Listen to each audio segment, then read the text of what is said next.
Mark chapter 4, verse 35. Mark chapter 4, verse 35. Kung nasa amen? Tanamanindog paliw para sa pagbasa pulong sa Diyos.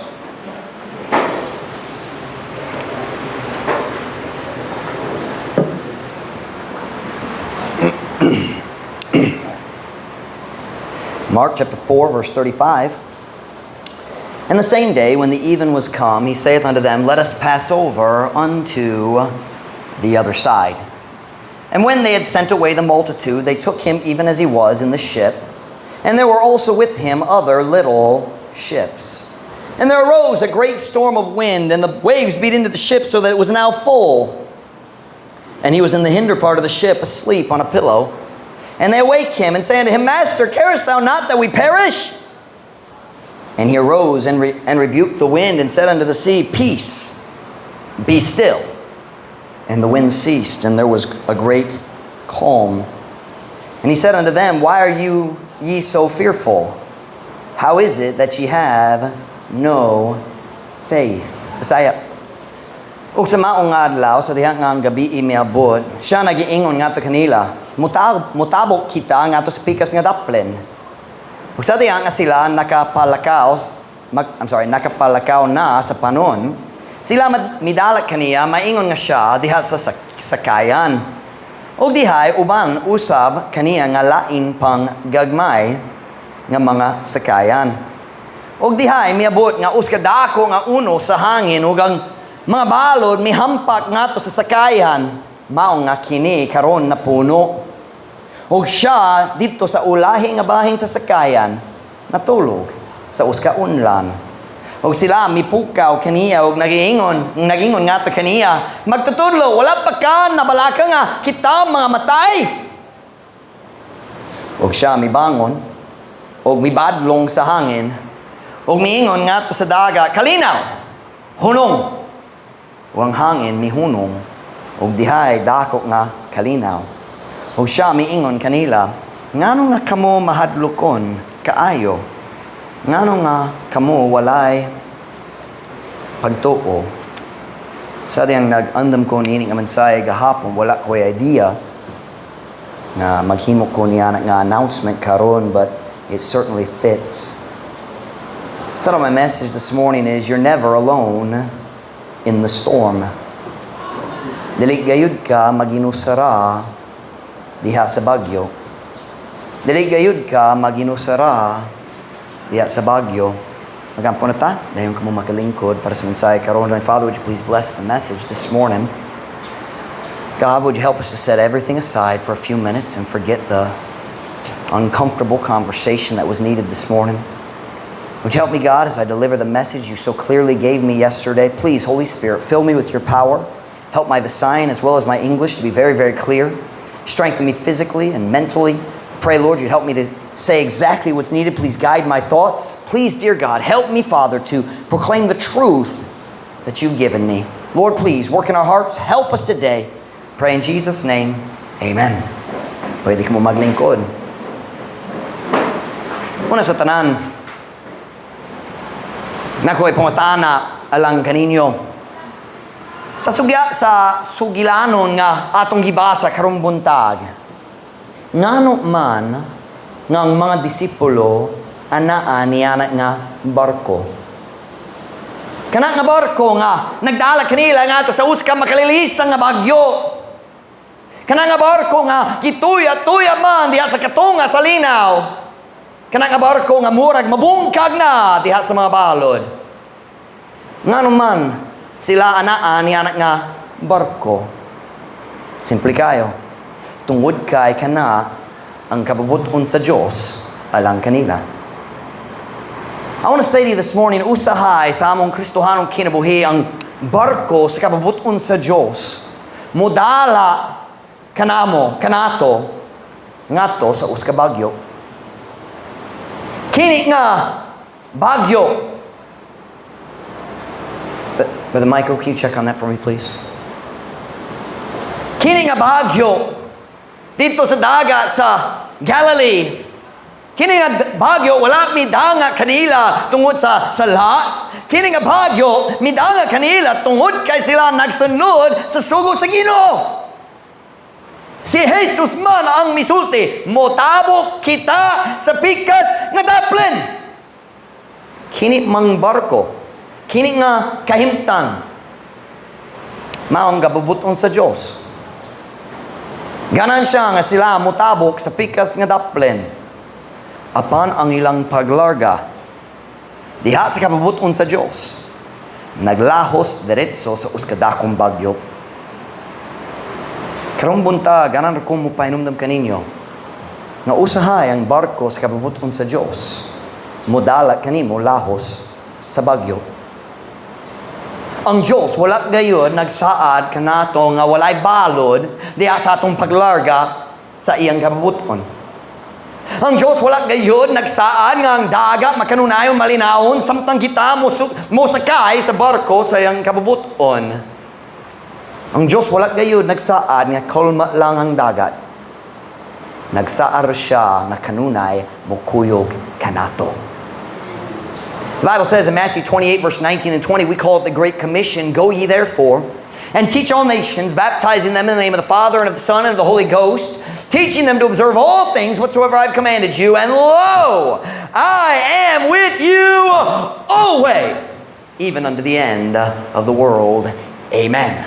Busa, pangadto kamo, tudlo, iyang tanan mga nasod, nga magabaptismo kanila sa ngalan sa Amahan, ug sa Anak, ug sa Balaang Espiritu, nga magatudlo kanila sa pagtuman sa tanan mga butang bisan unsa nga akong gisugo kaninyo og tanawa ako uban kaninyo sa kanunay bisan hangtod sa katapusan sa kalibutan.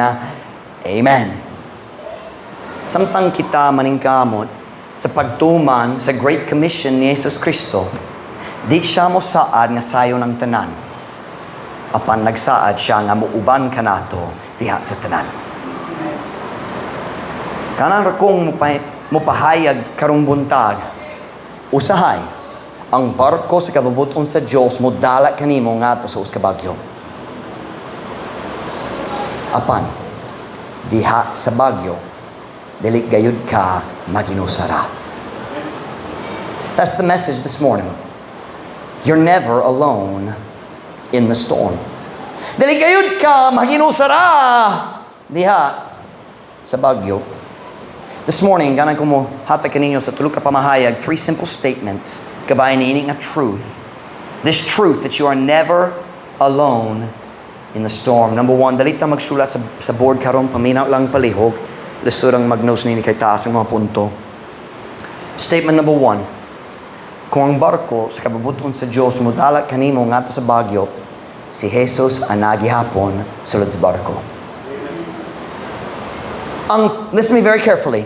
Sa atong sugilanon karon, si Jesus wala mibiya sa barko diha sa panahon sa bagyo. Ang pag-abot sa bagyo, dili gayud ang ebidensya nga si Jesus misalikway kanimo. Pero pila ka panahon nga kita mosugod og duda sa atong manuluwas tungod naay bagyo nga midangat kanato. Asa man ang Ginoo? Nga naman siya nagsalikway kanako. You listen to me, ang pag-abot sa bagyo dili gayud ang ebidensya nga gisalikway ka ni Jesus. Ana siya gihapon sa barko. Usahay kita mo biya sa barko, siya dili. He's with you. Paminaw na ko karong buntag. Kung ang bagyo mudangat na sa imong barko, si Jesus dili man mo ambak. Magpabiling gyapon siya. Wala siya nahadlok. Kita makulba na. Kita mahadlok. Ang atong kauban diya sa barko dili mahadlok. Tanawon sa gihimo ni Jesus atol ni ining bagyo. Go back with me to Mark chapter 4 verse 38. Did we stay in Mark? Are we still in Mark? Mark chapter 4 and verse 38. Tanawa ang gibuhat ni Jesus. Mindog yun ni. Wala siya nabalakaw, wala siya nahadlok, wala siya nakulba. Tanawon siyang gibuhat. And he, Jesus, was in the hinder part of the ship, asleep, on a pillow. And they awake him and say unto him, Master, carest thou not that we perish? Kita maghimo sa maniyana. You know, what ka nagpagkabana, kabayan ako? Dili na ka, may guman ako. What's the problema? Don't you care? Mark 4:38, sa Bisaya, og siya dito sa ulahi nga bahin sa sakayan, natulog sa uska unlan. Hug sila mipukaw kaniya og nagingon ngadto kaniya, magtutudlo, wala pa ka nabalaka. I feel like nagpakabana might fit a little better there, but wala pa ka nabalaka nga kita mga matay. Nakuha pamatana para nimo karon, huno-huna. Naghuno-huna ba ka nga si Jesus nahibalo ngang bagyo padulong? Murag. He was in constant contact with the Holy Spirit. Yes, tao siya, pero naglakaw siya diha sa spirito kanunay like no other man. The Bible says, God gave not the Spirit by measure unto him. The Bible often says, nahibalo siya sa iyang hunahuna. That's the power of the Holy Spirit speaking to him. I think he probably knew. Murag kabalog yun siya. I want you to notice something from that verse. Wala siya nahadlok. Yang mga disciples nahadlok yun. Si Jesus wak yun. Bisan gamay. So how do you know that, Pastor Mike? Nagdala siya og unlan. He brought a pillow to a bagyo.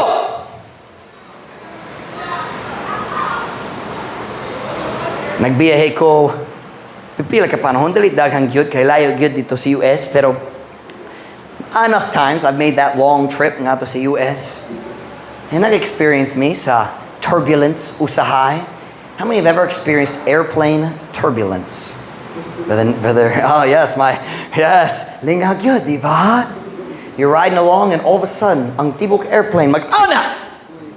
And wham! Kung wala kay seatbelt, maglupad ka po, salud sa aeroplano. Nagsakay ko sa dagang aeroplano, di inay turbulence. And I've noticed something about turbulence. Nakoy na matigtan. Kung makulbaan ang tao, dili siya matulog.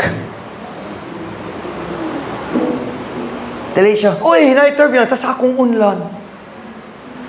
Kung mangitog unlan, kaya nga naman, awar mag-aanan. Di ba?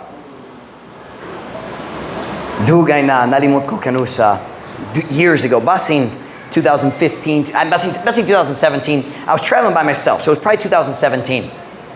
Murag, nagikan ko sa akong survey trip dali sa Tapitan, nangita ko sa Balayog, sa building para sa church niya ng panahon na. So murag 2017, nako dali sa March ug April.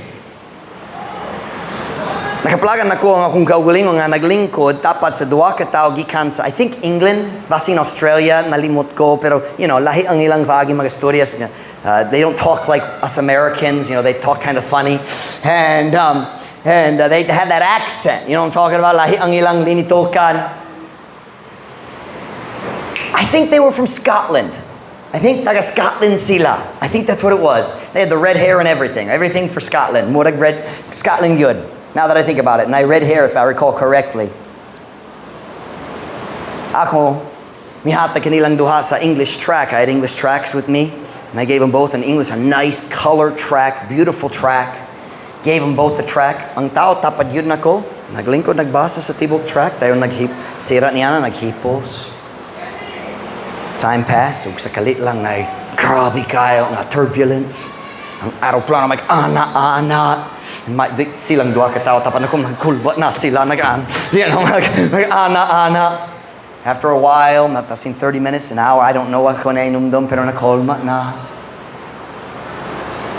Kini ang tao nagbasa sa tibok track. Sa katapusan sa track na ay prayer. No magical words can save you, pero nagpasabot kung nagato ka sa imong gibasa dere, pwede ka mo tawag ni Kristo karon ang pagtawag, mao lamang ang panahon sa decision. Yes, Jesus, I believe what I said. Please save me now. Ye must be born again. That's a specific day. Kanang panahon yun ay adlaw sa espiritual ng pagkatao. So at the end of our track, same as the Visayan, it's got a simple suggested prayer. Dali magical words, pero magatabang sa tao. Sa English na pod. I'll never forget. Nakolma na ang flight. Naglingkod na mi. I think basing nagbasa ko sa Biblia. Ug sa kalit lang ang tao, tapad yun nako. Nagtanong siya nako and he says, I prayed that prayer. Nag-ampo ko niya nga pagampo. People get nervous when there's storms. Diba? You don't sleep in a storm, you pray in a storm. Diba? Jesus brought a pillow. He wasn't scared at all. Sila nagyong, Ginoo, wala ka kinabalakan nga mamatay ta. He ain't gonna die. That's Jesus. He's gonna die, but not on a boat. He's gonna die on a cross. We'll talk later about blood has to be shed. He can't die. He can't drown. It's got to be blood. Now, Lord's Supper unya. If Brother Julius can find us scriptures. People don't sleep in a storm. Why? Nakulba. Si Jesus walay kahadlok. Listen to me this morning. Paminaw ako. Bisan unsang bagyo na ikaw naglahos karon, wala ka na ginusara. Ug ang imong kauban wala man nakulbaan. It's gonna be okay. It's gonna be okay. Nagadungog ko sa story, true story, many years ago, back when mas common ang pagsakay sa barko para sa pagbiyahe kaysa aeroplano. Basing wala pa aeroplano, I don't know for sure. Pero barko na nasa dakong bagyo. Ang tanan tao na hadlok yun, naghawit sa tanan ng tibok, barko mag-ana-ana. Uus ka pasahero. Hinay-hinay, naghawit sa railing, nagdo siya sa atubangan sa barko aron makakita sa captain nga nag-drive sa barko. Niabot siya, naglantaw sa captain. Nakakita na sa nawong sa captain. Dayon nibalik siya ngadto sa mga tao dito sa likod na hadlok yun ug iyang gisulti aw kabalaka. Ako nakakita sa captain ug nag-smile siya. Okay naman ta. Let me tell you something. Our captain's not worried. Si Jesus walay kabalaka.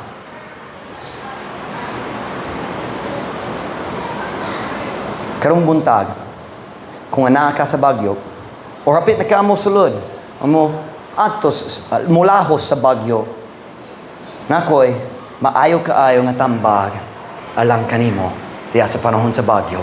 Are you ready? Pagpabiling sulod sa barko uban ni Jesus. Kung bagyo mo pod, ayaw mo ambak. You know, samtang ang mga disciples na niya nga bagyo na usra butang nga wala gayud nila gihunahuna. Sigurado sila nagbugsay kutob sa ilang mahimo. Murag sila nag-adjust sa lain-laing bahin sa barko.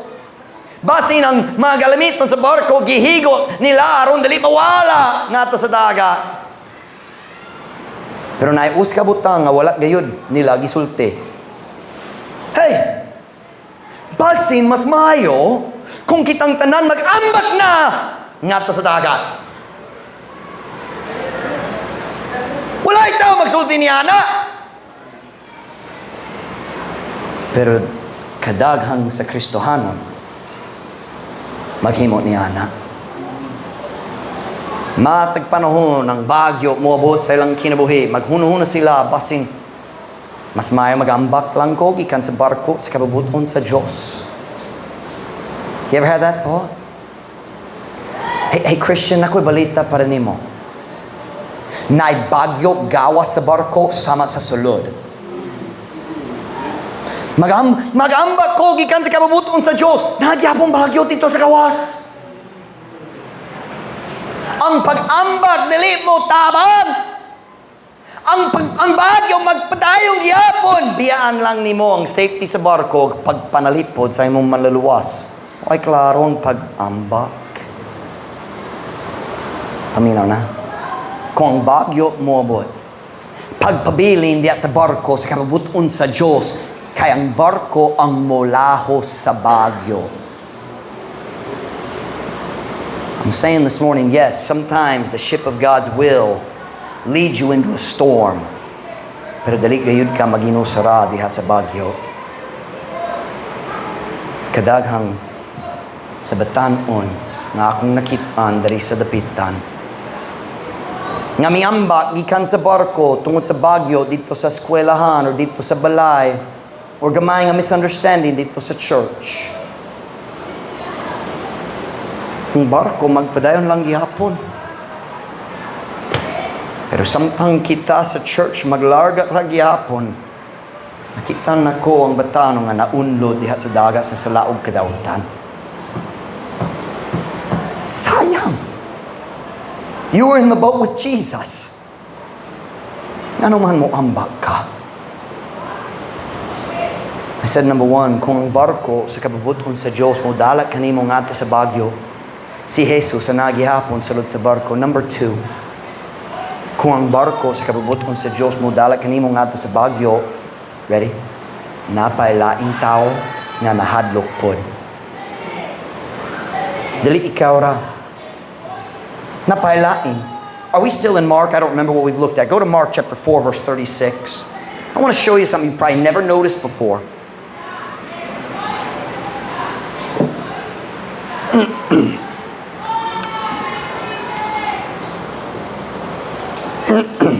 Mark chapter 4, verse 36. Kung nasa, amen? Niining nga bagyo. Dili ang mga disipulo lang nagsinata ni Ana. Look at verse 36. And when they had sent away the multitude, they took him even as he was in the ship, and there were also with him other, what's the next word? Little ships. O dihay uban, usab kaniya nga lain pang gagmay nga mga sakayan. Kanang kung mamatiktan niyong pulong gagmay. Na lain sakayan, lain boats nga mas gamay kaysa ilaha. Pero kanang mga gagmay nag-atubang sa priyo nga bagyo. Are you listening to me this morning? So often, daghang panahon diya sa tunga-tunga sa bagyo, dalit ta malimot nga naay uban nga maglaho sa priyo nga bagyo uban kanato. And many times, ang pagtuon nila mas luya kaysa atwa. Ang ilang barko, ang ilang sakayan mas gamay, mas dali, matuya-tuya diya sa balod. Paminaw na. Kung ang bagyo mudangat kanimo, o ang imong pagtuo maluya na, ayaw kalimti na ay laing sakayan nga mas gamay pa. Kung diha sa bagyo mawalang imong pagtuog, muundang na ka, na tao nagbantay pud kanimo. Ug ang imong kalikon, basing kana lang, ang ilang gihawiran para sa ilang kalikon. Kung mahugno ang imong pagtuo, basin ilaha pud. You listen to me? Dili gayud kam mag-ambak sa barko nga maginusara. You always take someone with you. You listen to me this morning? Diha sa panahon sa bagyo, nailaing tao nga nagbantay kanimo. Diha sa panahon sa bagyo, naay tao nga nanginahanglan sa panag-ingnan sa kalig-on sa pagtuo.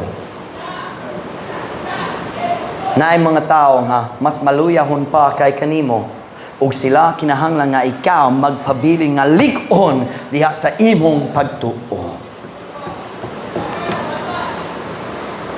Parents, paminaw na ko karon. Kung apik kinang inyong kahintang sa balay ug kasi nakulang ang kwarta para sa bugas, nakulang ang kwarta para sa sudan, paminaw. Ang inyong mga anak kinahanglan nga lig-on gihapon ka diha sa imong pagtuo. Parents, kung apiki na ang situation ng inyong mga anak, kinahanglang alig-on gyapon ka. Here's what your kids need to hear you say. O, tinuod, nakulangan ta karon, pero sigurado kong ang Diyos magatiman kanato sama sa tanan panahon sa miagi. Your children need you to be strong.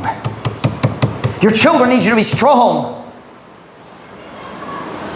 Kamong mga batanon, nailaing nga mas batanon pa kay kanimo, Og sila nagbantay sa paagi nga ikaw mag-atubang sa kalisod. Pagpalig-on, sila kinahanglan og panag-ingnan sa pagtuo og kalig-on. It's not just you in the storm. Napailain. Dili ikaw lang.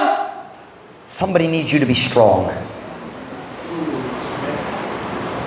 I'm preaching today about the storms of life. Dili gayud ka maginusara diha sa bagyo. I said number 1, kung ang barko sa kababuton sa Dios modalak kanimo ngadto sa bagyo, si Jesus ang nagihapon sulod sa barko. Ayaw mo ambak. Number 2, kung ang barko sa kababuton sa Dios modalak kanimo ngadto sa bagyo, napailain tao nga nahadlok pod, pagpalig-on na lang kanila. And number 3, listen to me very carefully. Kung ikaw man maghinungdan sa bagyo, pinaagi sa imong kaugalingong mga decision na iuban nga madangatan pod niyanak nga bagyo. Ang pinaka-common nga alibay nga gamiton sa mga Kristohano nga ganahan mo biya sa kabuton sa Diyos, mao kini, it's my life, I can do what I want. Kini man ang akong kinabuhi, makahimo ko sa akong gusto. Huwag kay katungan magsugo-sugo na ako. Ako ang kinabuhi dere. Tinuod, imong kinabuhi. Pero kung ang bagyo mo tungod sa imong mga decision, dili ikaw lang ang madangatan sa bagyo. Pagkatalo sa backsliding kay nailain madangatan sa kasakitan. Nainom ba ka mo sa sugilano ni Jonah? Wala siya naglahos sa bagyo nga naginusara. Naidaghang inosente nga trabahante dito sa barko nga nadangatan pod tungod sa iyang decision. Let's look at the story. Jonah chapter 1 verse 12. Jonah chapter 1 verse 12.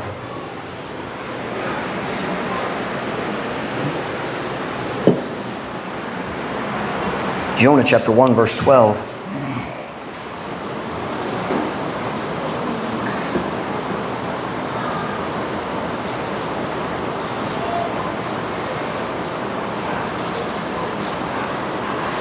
Jonah chapter 1 verse 12.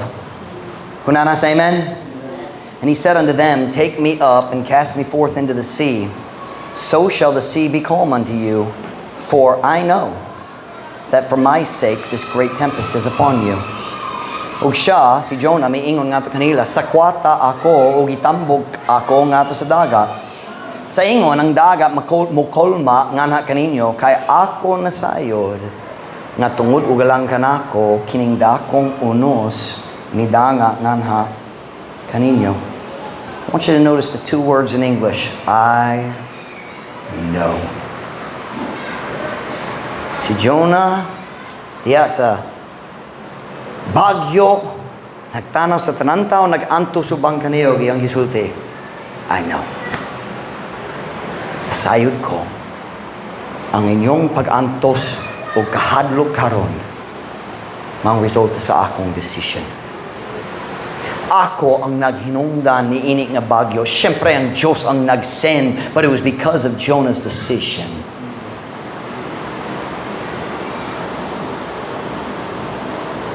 Si Jonah nasayod nga siya mismo ang midala ni ini nga kahadlok ug pagantos ngadto kanila. You listen to me this morning.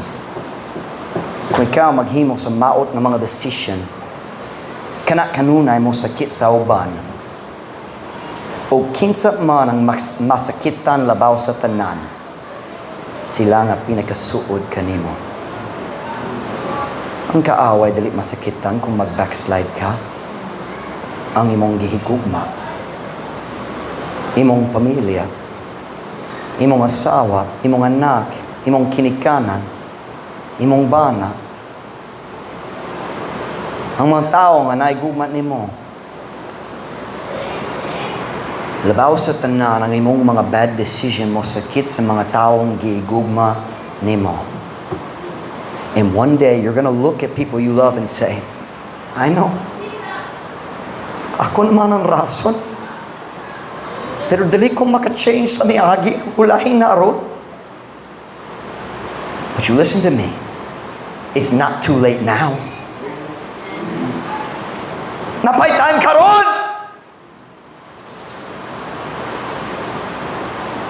Walay pagmahay. Maglabaw niya na nga iya sa tao nga nakakita na sa makadaot nga mga resulta diya sa kinabuhi sa iyang gigugma tungod sa iyang kaugalingong buwang decision. I'm saying today, dili gayud ka maglahos sa bagyo nga maginusara. Number one, kung ang barko sa kababuton sa Diyos mudala kanimo ngadto sa bagyo, si Jesus ang nagihapon sulod sa barko pagpabilin ubang kaniya. Number two, kung ang barko sa kababuton sa Diyos mudala kanimo ngadto sa bagyo, napailain tao nga nahadlok pod pagpalikon alang kanila. And number three, kung ikaw maghinungdan sa bagyo, pinaagi sa imong kaugalingong mga decision, ay uban, na ay uban nga madangatan pod niya nga bagyo. Ako naging ninyo sa story sa una, pero musulti ko pag-usap kay mag-fit yun nini nga mensahe, maghaom. I just remember the word haom. Mag-fit yun. Naius ka, Kristohano nga lalaki, ki-engage na siya na magkasal. Siya, faithful kayo sa ang church. Ang young future wife, uska Diyos nga babae, matarong sakto gyud ang ilang relasyon, wala sila naghikapay, wala sila naghalog-halog, bisan nun sa sakto gyud tarong ang ilang relasyon, padulong sa kasal. Pero naius ka kaluyahon sa iyang kinabuhi. Kining lalaki na daan barkada, kikan sa iyang kalibutan hong nga panahon sa kinabuhi. O wala gayud siya nagputol gayud sa iyang relasyon sa iyang barkada. O sa dihang sila naka-cut-on nga magkasal siya, nag-decision sila nga mohatag kaniya sa bachelor party. Kita nakasabot sa plong bachelor party. Bachelor means ulitaw pa. So bachelor party means hapit na ka magkasal, mawala ang imong kagawasan. So kinala maglingaw-lingaw pagamay. It's a very worldly thinking. It's very ungodly. Christians don't do bachelor parties. It's the idea of hapit na mapriso ka sa kaminyoon. So kinala maglingaw-lingaw gamay. Kanang idea sa bachelor party, at least dito sa US culture. It's an ungodly thing. Pero maulaw siya magdumili sa mahigala kasi sila naggasto na. Hey, na may bachelor party para nimo. Maulaw siya magdumili kanila. Iyang giunuhuna, one time na lang, okay naman. Sumiyato siya sa bachelor party. Ang iyang barkada, wala nagsulti kaniya daan nga nagsuho sila sa uska prostitute para sa bachelor party. Ug dito sa party, kana nga daot ang babae, nagdani kaniya sulod sa uska kwarto ug nagdulog kaniya. Ipila ka si mana ra hangtod siyang kasal. Ug nahagbong ka nga to sa pinakalaway nga sala. Na siya'y Diyos nga babae, magandang magkasal kaniya ug nagdulog siya sa uska prostitute. True story. Sa sunod Domingo, diya sa invitation, nagdagan siya nga to sa front ug naghilak siya, naghangyo sa Ginoo sa pagpasaylo. Pero wala gyud siya naging sa iyang future wife kung unsa iyang gibuha. She didn't know. Let me just say that's a bad way to start a marriage. Kung naay mga sayop sa may agi, ang imong future spouse, dili kinala mahibalo sa details, but they need to know kung dili virgin ka. They need to know. Nagkasal sila. Murag okay naman. Nagipasaylo siya sa Ginoo. Ang asawa wala kabalo. Nagpadayon siya. Nagalagad sa Ginoo. Nagsimba pa sila. Murag okay naman. Hangtod ilang unang anak na tao. Ilang unang anak, us kababaye. O diha sa newborn screening, ang doctor nakakita sa mga problema, nabalaka siya gamay. Iyang gisulti sa mga kinikanang, kinahanglan pa ta mag-run sa ubang pang test para sa aron sure na. Sila magpabilin dito sa hospital room, naghula. Pipila ka oras ang nilabay. Tayo ng doctor nagsulod, nagdala sa ilang baby. Ang doctor nagingon, sorry kaayo. Imong anak, buta kaayo. Buta gyud. Dayon ang doctor nagtanaw kanilang duwa diretso nagingon, ang usa kaninyo na STD. Sexually transmitted disease. Ang asawa nalagot na. Yung iso, dili pwede. Kaming duha, virgin manggod sa diyan nagkasal. Dili pwede nga na STD. Wala siya kabalo.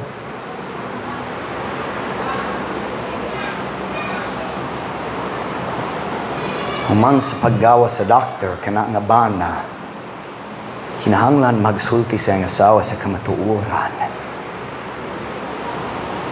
Ang atong anak na babae na buta tungod sa akong sala.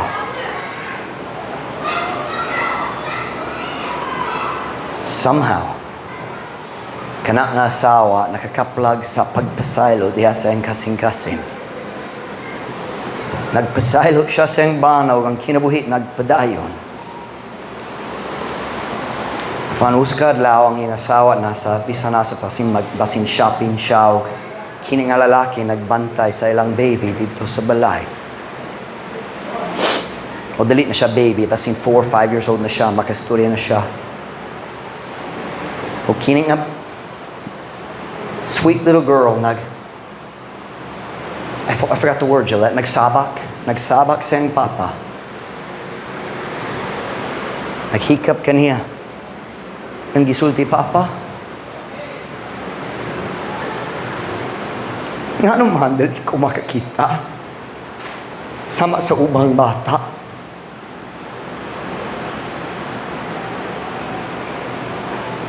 Di na niya kaya ang pagmahay. Nagbarog siya. Nisulod sa garage. Sa adiyang iyang asawa nagsulod. Nakitaan niya ang iyang bana nga nagpusil sa iyang kaugalingon.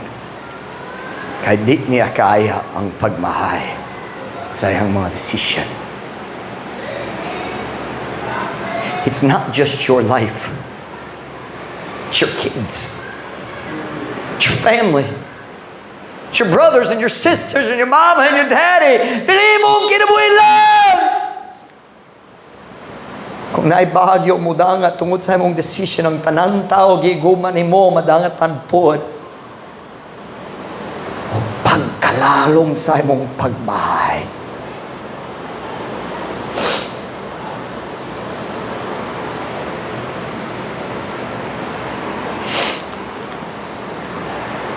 Aminan ako karong buntag. Dili ka maginusara diha sa Baguio. Ayaw paghimo sa decision nga ikaw magmahay hangtod sa katapusan sa imong kinabuhi. Pagpabilin sa barko sa kababuton sa Diyos, si Jesus mo palahos kanimo. Pagpabilin sa barko, nailaing nga nagbantay kanimo kisila, kinahanglan nga malikon pa ka. Huwag ako musad kanimo. Kung magpabilin ka sa barko sa kababuton sa Diyos, wala kay pagmahay kung muabot na ka sa pikas na daplet. Jesus said, let's go to the other side. Siya mo palahos kanimo kung magpabiling ka sa barko.